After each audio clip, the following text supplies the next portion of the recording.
Le sport, vous le regardez à la télé, vous allez le voir dans les stades et vous le pratiquez peut-être. Il fait vibrer les foules, déchaîne les discussions et les passions. Qu'il soit amateur ou professionnel, il est porté par des hommes et des femmes impliqués qui œuvrent à son organisation, son développement et sa visibilité. Le SG Sport a décidé d'aller à leur rencontre pour qu'ils vous partagent leur histoire et leur monde vu de l'intérieur et des coulisses. Ce podcast est réalisé par l'ESG Sport, l'école de commerce du sport business, pour ses étudiants et bien au-delà, pour tous les passionnés du sport.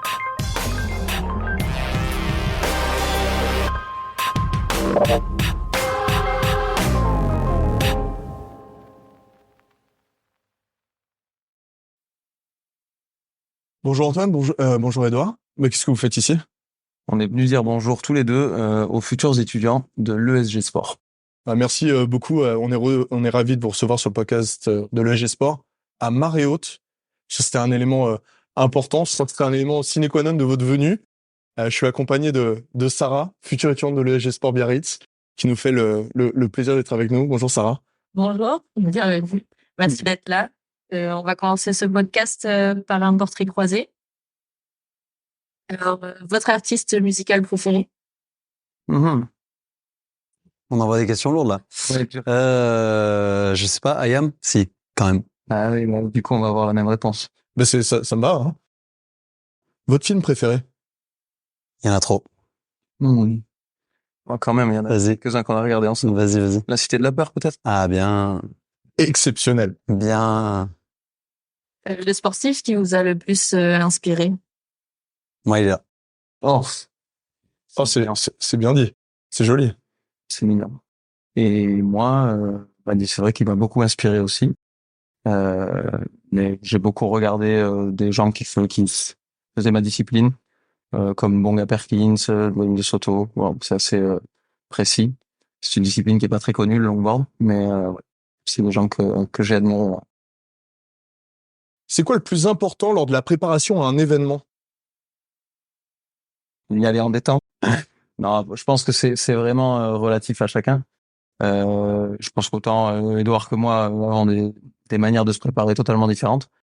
Voilà. Après, c'est sûr que d'arriver préparé sur un événement, c'est toujours plus facile, on va dire, mentalement, et on se sent plus serein, plus en confiance.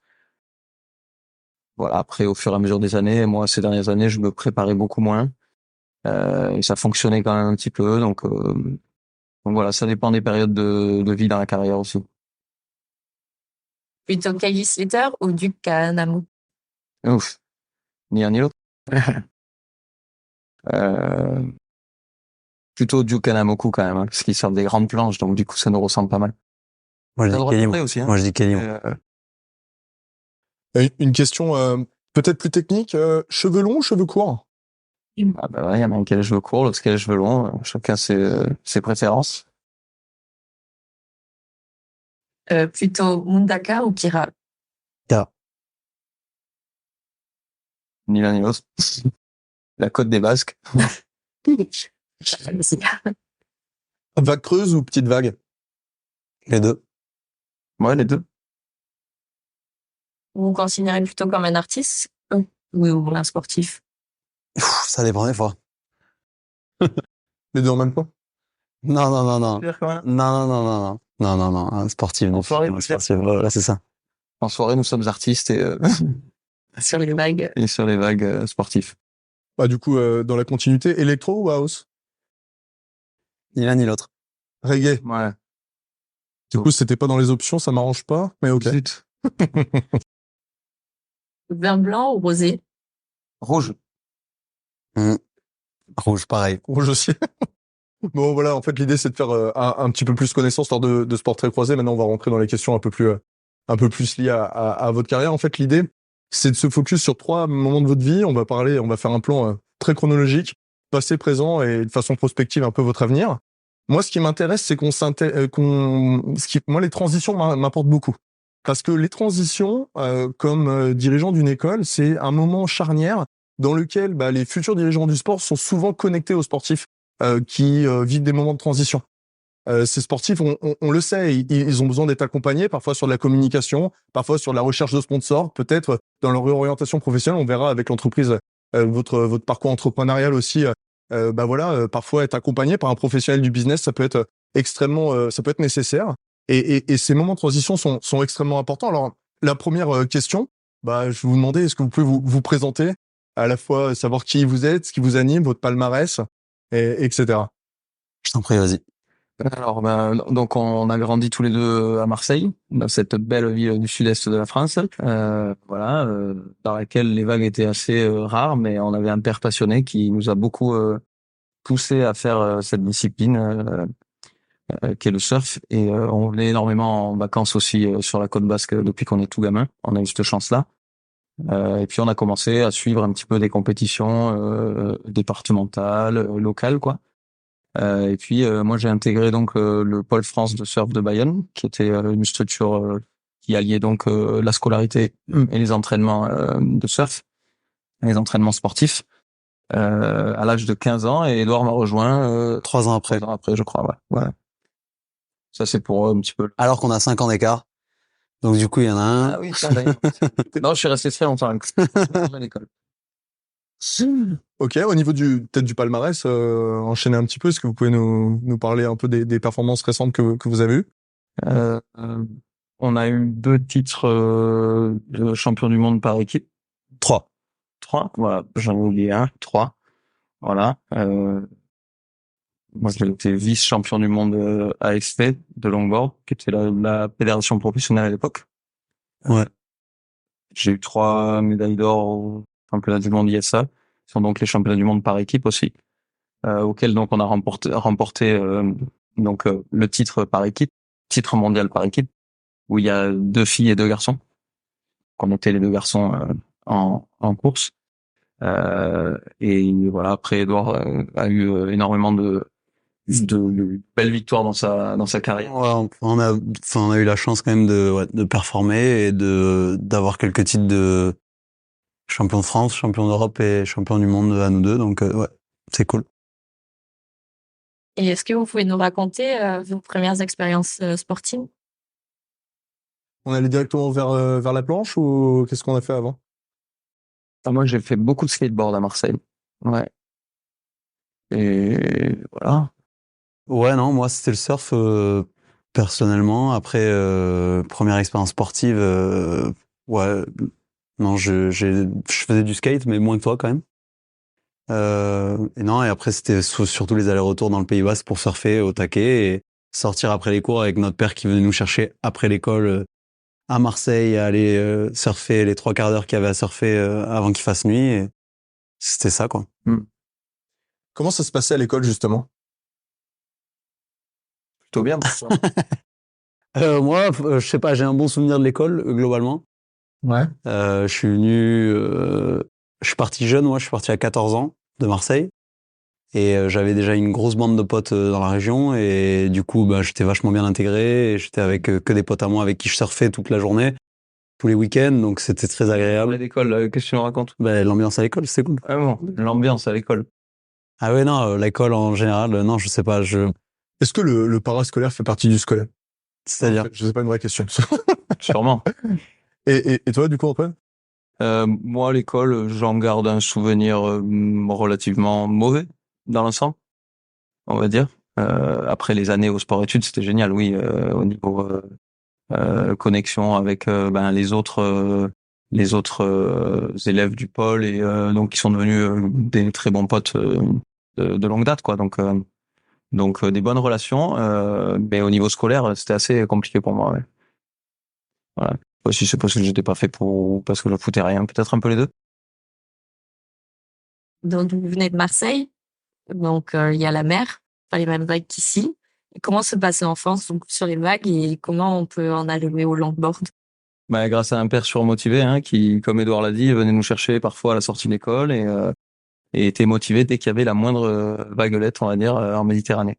C'était un passionné, votre père aussi? Ouais, passionné, ouais, beaucoup, ouais. Il venait du windsurf à la base, parce que dans le sud-est, c'est plus le vent, plus la voile. Donc, lui, il a fait beaucoup de windsurf, donc planche avec une voile.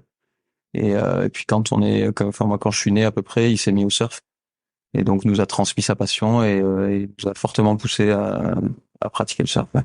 Donc, c'est une initiation au surf par papa, hein, qui est influent dans nos cercles familial à ce sujet-là. Et puis donc après des petites compétitions, c'est ça. Et puis après, on est repéré et donc du coup on décide de s'inscrire dans une dimension plus liée à la performance. Que c'est comme ça que ça se passe. C'est un peu ça, oui. Après, on déposait un dossier pour rentrer au pôle France de surf qui se situait à Bayonne. Mhm.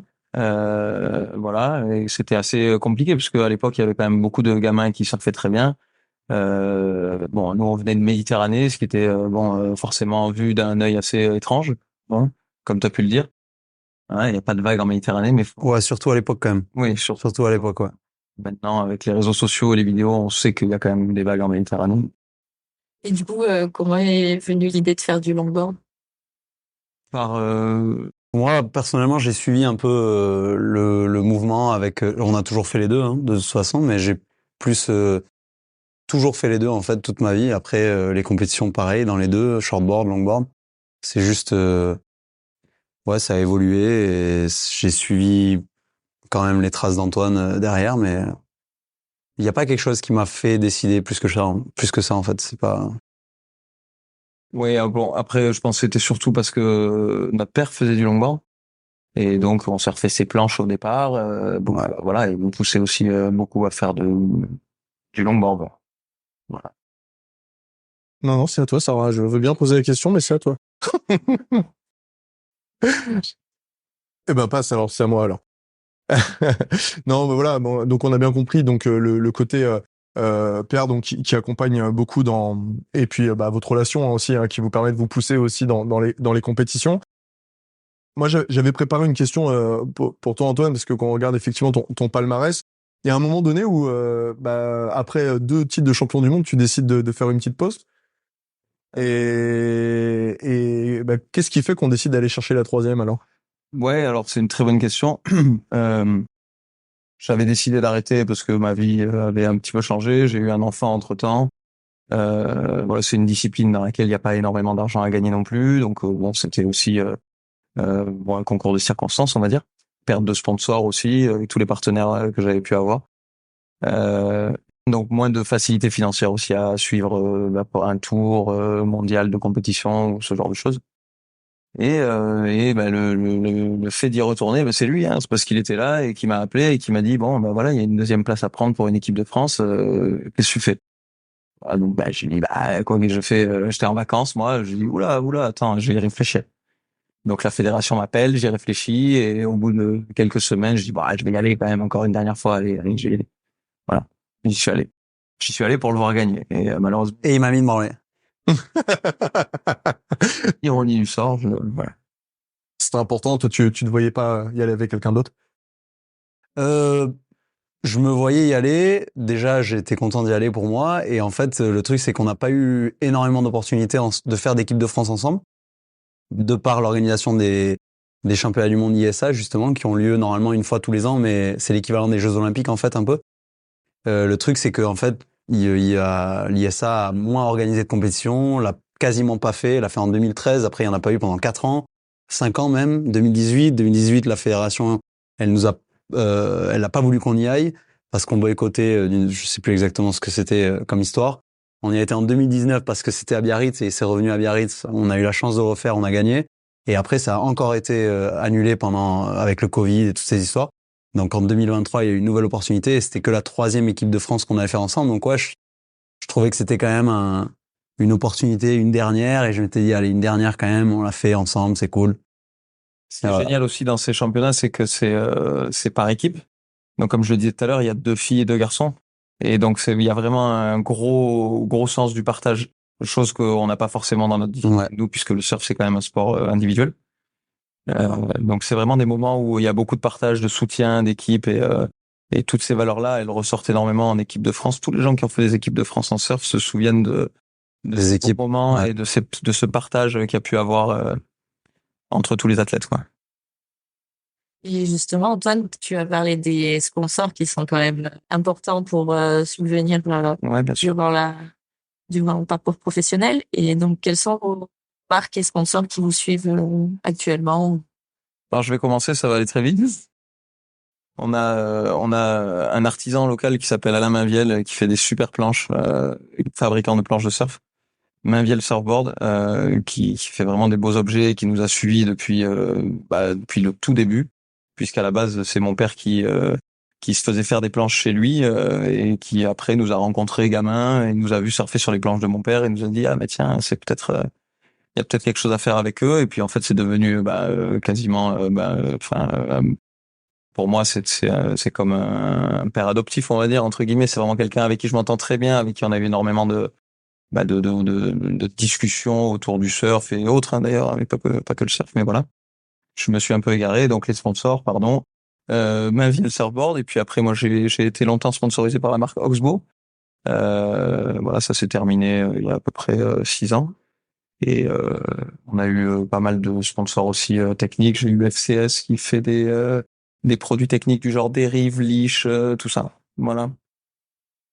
Moi, ça a pas mal changé au cours des années, et aujourd'hui, j'ai la chance d'avoir des partenaires qui me suivent parce que le tour mondial que je suis encore à l'actuel est relativement onéreux maintenant, avec beaucoup de déplacements au cours de l'année. Et j'ai bien entendu Mainviel, mais j'ai développé une collaboration notamment avec Torque Surfboards, d'où on a justement développé des shapes de Alain dans leur technologie et que je surfe aujourd'hui. Voilà, et des marques de vêtements, Johnson Island, Crosscall Mobile aussi, des portables, du matériel de surf à proprement parler, combinaison de surf, c'est skin wetsuit.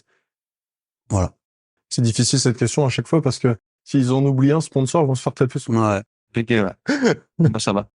Bon, du coup, Personne ne tape sur les doigts. on est maintenant, moi ce qui m'intéresse c'est qu'on arrive à parler de vos actualités parce que là effectivement c'est votre parcours qui vous a amené aux performances et au jour d'aujourd'hui. Est-ce que vous pouvez nous parler des différentes actualités sportives? Alors du coup, t'as commencé à en parler là, mais j'aimerais qu'on aille un peu plus loin. Voilà, tes différentes actualités sportives et puis aussi dans quoi tu te projettes? C'est quoi les prétentions? Ouais, alors on est vraiment dans l'actualité parce que je pars lundi au Salvador justement pour les championnats du monde ISA de cette année. C'est au même endroit où on était l'année dernière en 2023. À El Sunzal, El Salvador, et du coup là l'équipe de France sera quasiment la même, sauf qu'Antoine est pas là, et ça sera Martin Corré qui le remplace. Donc un jeune prometteur et qui a déjà fait largement ses preuves d'ailleurs, mais qui va faire partie de l'équipe, et on part lundi pour un début de compétition, je crois, jeudi. Donc, voilà. Et toi, professionnellement, alors du coup? Moi, Du coup, c'est lui qui bosse. Maison. Tu gardes la boutique, c'est ça? Voilà, exactement. Bon. Donc on l'a pas mentionné, mais on a donc une école de surf tous les deux à la plage de la Côte des Basques à Biarritz. Je sais pas si tu veux que je continue à en parler. Non, de ça, ou on passera à ça. Ouais, on va y venir parce qu'évidemment ça m'intéresse beaucoup, ça, la reconversion du sportif pour les étudiants de l'ESG Sport, c'est complètement clé. Une question, Sarah, peut-être? Oui, moi, je suis curieuse de savoir comment est-ce que vous vous préparez, que ce soit mentalement ou physiquement, pour les compétitions, quand vous êtes face à la vague, qu'est-ce qui se passe? Tu te prépares beaucoup. Il va 3 fois par semaine à la salle, donc oui, il se prépare. Ouais, après c'est plus pour ma tête, mais mais c'est partie de la préparation. Mentalement. ouais, après voilà, il y a chacun, à mon avis, il en a parlé tout à l'heure Antoine, mais chacun trouve son équilibre et ce qu'il lui faut. Après, je pense que on a un grand problème en surf de manière générale, c'est qu'on est mal encadré, et c'est pas un sport où il y a de l'argent de manière générale, encore moins le longboard. Et donc on est très peu encadré, et donc il faut développer quand même une grosse volonté si on veut se préparer et mettre les choses en place. Donc il y a des années avec et des années sans, des années où on fait beaucoup moins, des années où on fait, et quand on a vraiment envie d'y arriver, généralement on fait au moins ce qu'on pense nécessaire à être bien pour être prêt mentalement du moins, physiquement. Ouais. Et justement, du coup, des années avec, des années sans, Cette année, je suis dedans. Je suis dans une préparation. Et du coup, c'était voilà, si vous pouviez choisir l'une de vos meilleures compétitions, ça serait laquelle? De quoi? De l'année qui vient de passer ou de cette année-là? Depuis vos débuts. Waouh. Alors ça, La dernière était pas mal, non? la dernière, elle était pas mal, ouais. La dernière au Salvador était quand même pas mal. Les derniers championnats du monde, yes, ouais. Celle que vous avez fait tous les Ouais. un moment fort. Hein. Mais les trois, juste pour les trois qu'on a fait ensemble, elles étaient quand même oui, en plus, oui. assez incroyables, et donc quand même, je sais pas, moi 2013, ça m'a beaucoup marqué. C'est la première équipe de France que je faisais en longboard, parce que j'étais jamais sélectionné auparavant, et c'est la première que je faisais avec lui. Et elle m'a beaucoup marqué parce que voilà, c'était le déroulement de la compétition et tout qui s'est passé et il a gagné en individuel et jusqu'à la dernière journée, il y a eu des moments assez incroyables qui se sont passés. Et ouais, je sais pas, il y a certaines compétitions comme ça, mais c'est vrai qu'il a raison, les équipes de France, ça marque vraiment. Bah, beaucoup d'échanges aussi. Enfin, c'est aussi des moments où on passe par des émotions et des sentiments Ouais. qui sont complètement chamboulés. Donc, de la confiance avec de la perte de confiance totale. Enfin voilà, il y a plusieurs émotions qui rentrent en jeu. Évidemment, comme tu disais, c'est important d'être préparé aussi. Moi, il y a pas mal d'années où j'ai eu un entraîneur mental et tout ça. Je me suis vraiment penché sur la question de l'entraînement à proprement dit. Mais comme disait Edouard aussi, c'est une discipline où il n'y a pas beaucoup d'argent et donc se structurer autour de ça, c'est assez compliqué. Voilà. Et du coup, travailler dans votre école de surf, je pense que là, c'est un bon moment pour aborder. Ça vous permet de rester focus sur la discipline, j'imagine. Réaction peut-être pas du tout. Ouais, non, Vous voulez nous focus. en parler un peu Non, parce qu'en fait, par quand rapport on travaille, on fait tout sauf s'entraîner et sauf surfer pour nous. Donc, il y a aucune. Non, il y a pas. Il y a. Non, ça nous permet de vivre en fait et de partager notre passion avec des gens qui ont envie d'apprendre et ça c'est hyper important. Et ça nous permet de vivre et derrière d'utiliser cet argent qui nous permet de faire ce qu'on a envie de faire derrière quoi. Donc du coup, cette école, elle s'appelle. Del Perro Surf Experience. Expérience, voilà. Bon, on peut peut-être expliquer en quoi. Vas-y. Eh ben, avec grand Je t'en C'est fais. c'est une école de surf qui est dédiée à n'importe quel niveau de pratique. Donc, que vous soyez débutant, intermédiaire ou avancé ou même professionnel et que vous voulez vous entraîner. En fait, on est une école qui est une structure qui est spécialisée dans les petits groupes surtout. Et nous, on essaye de s'occuper des gens le mieux possible avec des plus petits groupes possibles. Donc, en fait, on prend les gens à 4 maximum pour un moniteur, ce qui est quand même bien plus facile que ce qui se fait autour. Donc voilà, c'est comme a dit Edouard, c'est des gens qui, en plus, ce qui est bien, c'est qu'on a vraiment des élèves qui reviennent, c'est une clientèle qui est régulière et les gens de tous âges et de tous niveaux sont très contents de venir surfer et de se perfectionner. Donc, il y a des nouveaux clients, mais il y a aussi une récurrence dans vos clients, du coup, avec Ouais. des personnes qui viennent souvent, ouais, c'est ça? Beaucoup, ouais. Ouais. Ils sont tous piqués, ouais. Ouais. Ouais, carrément. Ok. Bon, j'ai une question un peu qui fâche là. Tu portes, Antoine, la flamme olympique alors qu'il n'y a pas de longboard au JO. Bah non, il apporte La même plus. frustration 0 à 10, tu mets combien? Non, il apporte même plus. Ah, tu la portes même plus du coup? Ah, c'est toi qui le fais du coup? Ouais, à la retraite. Non, mais alors, c'est vrai, au-delà de de la question un peu rigolote, moi, ce qui m'importe, c'est à votre posture là par rapport aux épreuves olympiques. Est-ce que ça crée de la frustration chez vous? Voilà, on a à chaque édition des Jeux Olympiques des sports qui pop-up, hein, on a vu, karaté est venu, on a gagné la médaille d'or en plus, Steven Dacosta, et puis on l'a enlevé, dommage. Ouais, c'est quoi votre vision du sport olympique à l'aube de cet événement mondial qu'on va connaître là? Moi, pour ma part, je ne vois pas le longboard aller aux Jeux Olympiques, mais par contre, c'est quand même en pourparlers. Donc voilà, après, Ouais. on en parlera sûrement mieux que moi. Non, ouais. Pour moi, donc Moi, je trouve ça incroyable pour le surf. Après, ça ouvre des dimensions complètement nouvelles pour le sport et pour les nouvelles générations. Et je pense que c'est hyper bien. Après, voilà, il y a toujours des bonnes choses, des mauvaises choses par rapport au fait que ça passe au JO. Mais je pense que c'est d'énormes opportunités pour les nouvelles générations. Et le surf a été retenu encore cette année. Donc, ils ont agrandi le nombre d'athlètes qui y participent. Donc, je pense que c'est en bonne voie pour rester. Et le longboard est en pourparlers pour les Jeux Olympiques de 2028 à Los Angeles. Si jamais c'est accepté, moi, je vais pousser jusque-là. Ah ouais, super. Voilà. Ça, c'est super. Mais bon, faut que ça soit accepté. C'est vrai que tout à l'heure, on parlait naturellement le fait qu'il y a peu d'argent dans le longboard, de manière générale dans le surf, mais encore plus, il y en a encore moins, pardon, dans le longboard. C'est vrai que la visibilité apportée par une épreuve comme les Jeux Olympiques, ça peut être bénéfique, non, pour les futures générations. Ben, en France, en fait, parce que il y a certains pays, ça a peu d'importance, les Jeux Olympiques. Et on est un pays, je pense, où les Jeux Olympiques ont une énorme histoire et un énorme impact. Et je pense que ça ouvrira énormément d'opportunités aux personnes qui seront qualifiées pour les Jeux Olympiques ou qui seront potentiellement qualifiables pour vivre du sport, beaucoup plus que ce que ça a été jusqu'à présent. Pour des personnes qui n'ont pas eu les partenaires privés nécessaires pour vivre de cette passion, par exemple.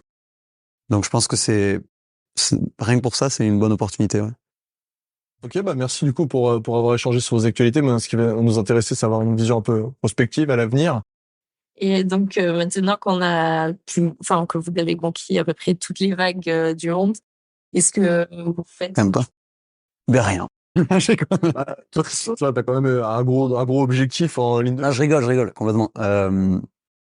Non, mais on a repris la saison. On viendrait attaquer le 1er avril. On a réouvert notre école de surf, donc Del Perro Surf School. Et du coup, en fait, le fait qu'il ait arrêté, ça m'arrange parce que je peux partir pour les compétitions. On se relaie.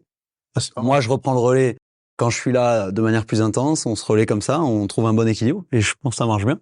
Et la J'attendais son accassement. à proximité te manque pas?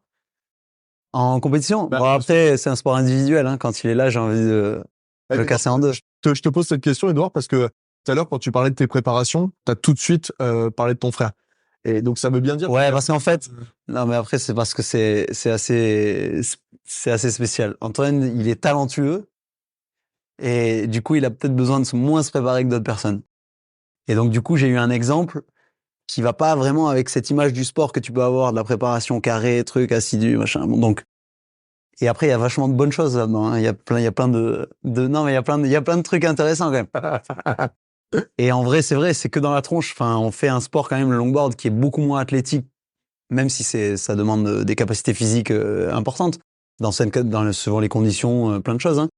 Mais c'est vrai que c'est un sport qui est quand même qui se rapproche plus de la danse, de quelque chose d'harmonieux, de classique, de beau à regarder, d'esthétique. C'est quand même physique, mais moins que le shortboard où c'est plus agressif, ou même qu'un autre sport comme l'athlétisme ou autre. Voilà.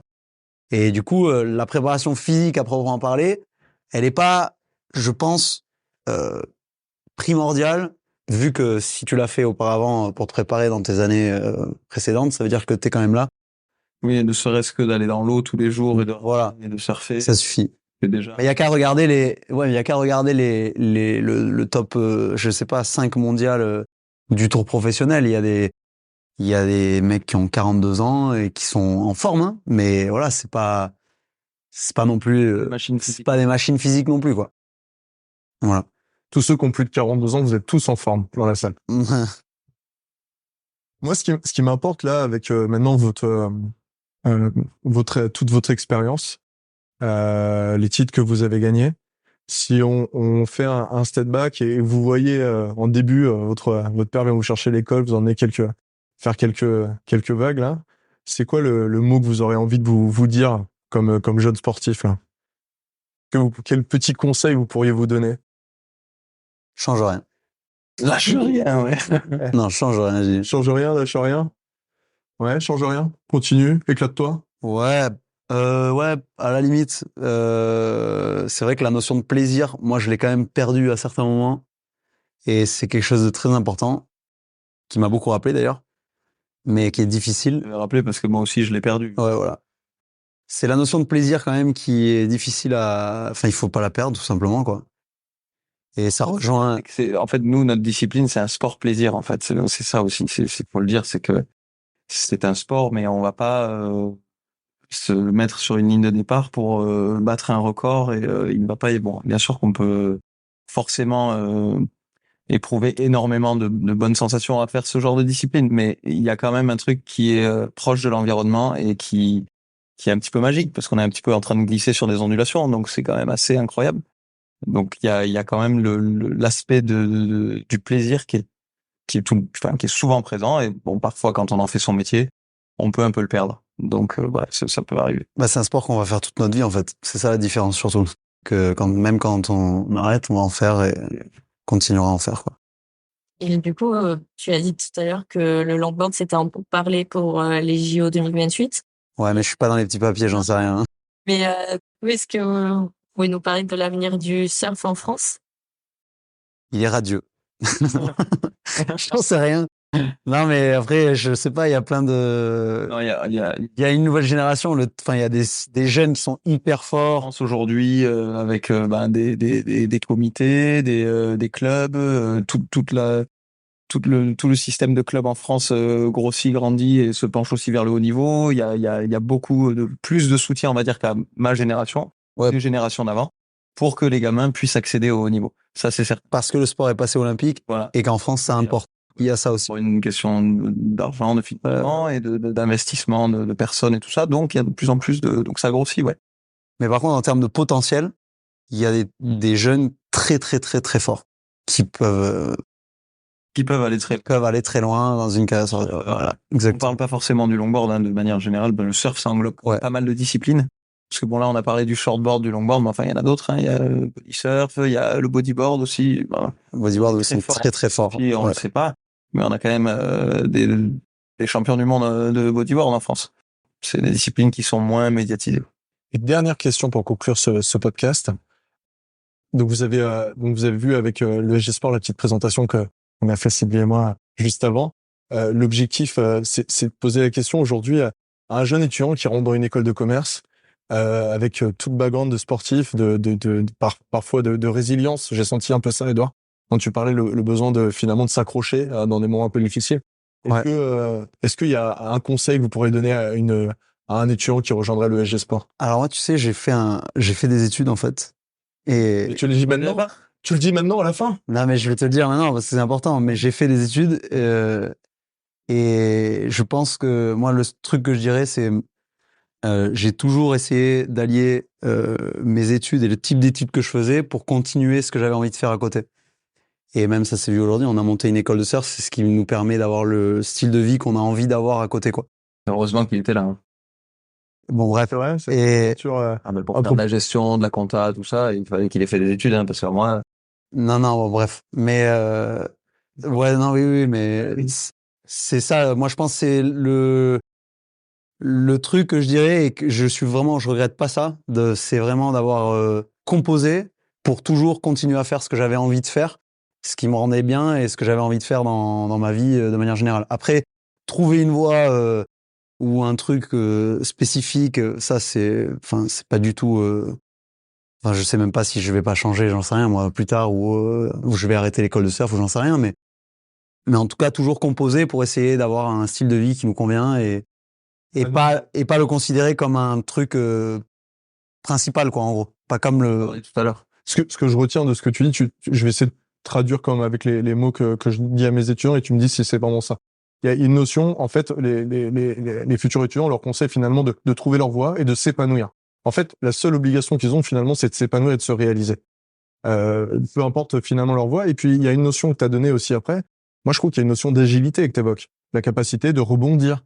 Tu sais, de pouvoir... Ouais, c'est un équilibre. C'est surtout un équilibre, quoi. Il y a des objectifs, tu te définis des objectifs, tu sais un peu où tu as envie d'aller, et des fois, ça va pas être rigolo et il va falloir s'y coller et travailler à un moment donné où t'en as pas envie, mais c'est un équilibre, quoi, qu'il faut arriver à garder. Et moi, je sais que j'ai fait une école de commerce à distance aussi et j'ai perdu cet équilibre et franchement, je l'ai retrouvé après. C'était 4 ans d'études au lieu de 3 ans en école de commerce supérieure. Et franchement, il y a un moment donné où on rentre dans le truc, on est dans l'école. Et en fait, au bout d'un moment, il faut aussi temporiser et trouver ce qu'on a vraiment envie de faire. Et voilà. La congruence et qu'on vive finalement son propre projet, que j'évoquais tout à l'heure. Antoine, un conseil peut-être, toi, à donner aux futures générations de dirigeants ou t'es complètement aligné avec ce que vient de dire Edouard? Dirigeant ou pas dirigeant, d'ailleurs. Non, mais il a totalement raison. En tout cas, moi, j'ai souvent vu les choses de cette manière, de dire, j'ai pas fait d'études, moi, après le bac, me suis directement tourné, j'ai fait un brevet d'état pour pouvoir être prof de surf, mais je me suis directement tourné vers une carrière sportive. Mais ce qui est certain, c'est que avoir une passion à côté ou quelque chose qui te tient, ou même des centres d'intérêt différents que une ouverture d'esprit. Oui, une passion ou autre chose qui fait que tu te sens bien dans ta vie et que tu peux aller décompresser en faisant ça. Ça aide. Merci beaucoup, messieurs. Merci Antoine, merci Edouard. Merci à vous.